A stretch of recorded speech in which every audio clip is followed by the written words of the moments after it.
Usa ka apartment unit sa Barangay Poblacion, Cordova gisulod og usa ka armadong tawo nga nakakuha og mga alahas sa Tagbalay. Ang insidente nahuli ka. Si Luan Mirundina sa report. Alas 6:04 sa buntag kagahapon, October 23, nakuhaan sa CCTV sa Banay Giya ang pagsulod ni ining usa ka wa mailhing lalaki sa ilang panimay. Daw nila huskini sa usa sa mga kwarto, nakitang nigawas ang Tagbalay nga gisundan sa lalaking nakataptap ang naong ug nagtion og armas.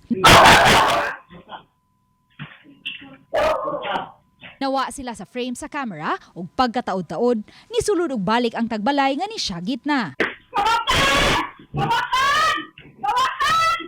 Ang Tagbalay nga nakuhaan sa video mao si Marites Abiliana.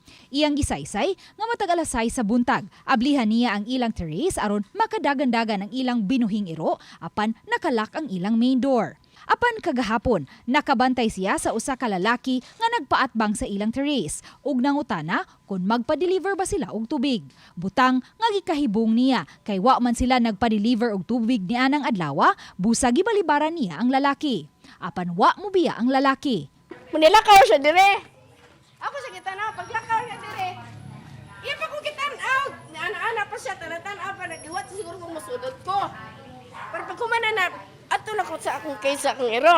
Ablihan naman na ko sakit na kong puso kahi. Na dyan kay ko, wa na ko maabli. Nidagan ko sa akong door. Sa first door dito. Dito nangihi na ko. Paggawas niya sa ilang CR, nagbarog sa iyang atubangan ang usa ka lalaking nagtaptap sa iyang naong ug nagtion og armas. Nidiman kini og kwarta ug kay wa siya'y cash niadtong higayuna, ang usa ka box niya sa mga alahas ug ang iyang wallet nga mga ID ug ATM lang ang sud ang iyang gitanyag ngadto sa lalaki. Kay di niya buot nga maamong ang iyang anak babay ug mga apo nga tua sa pikas kwarto, gigiyahan niya ang lalaki paingon sa terrace ug didto niya giitsa ang box nga may mga alahas uban ang wallet. Makapusin niya ako sa mga tabo. Ako siyang gi-divert. Dire, kwarta mo kayo mong tuyo. Di, alahas, di ko dire. Gawas ta. Ara sa test. O lagi mo gawas ko. Ang bina iyan ng kuhaon.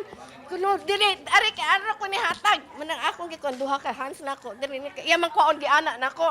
Ang lalaking kawatan, niambak usab, agi sa terrace, o gipamunit ang iyang gipangitsa og nilakaw palayo. Matod sa anak sa biktima, nagduda sila nga posibleng usa sa ilang mga tig-deliver og tubig ang responsable. Gawas sa ilang pamilya, ang tig-deliver lang og tubig ang makasaka-saka sa ilang balay ug na familiar na ang ilang iro. Ang reaction sa iro kay murarag nakigduwa, dili jud kaayo kay kani among iro, kaning gamay na mga iro.